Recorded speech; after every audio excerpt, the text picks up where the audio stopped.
New developments in the mystery surrounding Australian golfer Robert Allenby. He is insisting this morning that he really was drugged, kidnapped, and beaten during a tournament in Honolulu this month. But Allenby is battling skeptics after posting this picture on Facebook. Vladimir Duthiers is here with the potential holes in the story. Vlad, good morning. Good morning. Robert Allenby has won 4 PGA tournaments during his 20-plus years as a professional golfer. But it's fair to say none of those victories ever garnered the kind of attention and intense scrutiny he now finds himself under.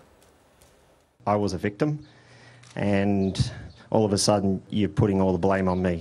Robert Allenby says the attack was so violent he was left with a concussion and headaches that continued for more than a week. The number one thing that you should all remember is that my story stays exactly the same as the way I told it. On January 16th, Allenby was at this Honolulu wine bar when he was stopped by 3 strangers on his way out. Later, in the parking lot, he says an unknown man approached him. 2.5 hours later, I woke up on the street, in the gutter. I've been thrown out of the trunk of a car. I've been robbed. And the only reason why I know that part is because a homeless lady told me, and she said she saw it. But almost immediately, doubts about his story emerged. The Good Samaritan says Allenby was already on the street by the time she arrived and never saw him thrown out of a car. He was already all bleeding and he was groggy and he could, wasn't really walking or was disorientated a little bit.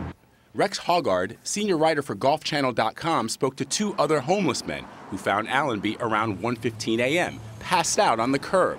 They said his injuries were not from an attack. One of the homeless men said he leaned them against a post. At that point, he lost his balance, fell down, and hit his head on a rock.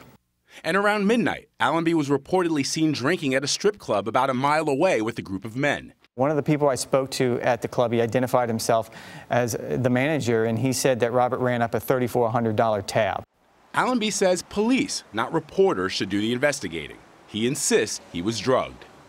From about 11:06 to about 1:27 a.m., I have no memory. I can't tell you how frustrating that is because we all want to know the truth.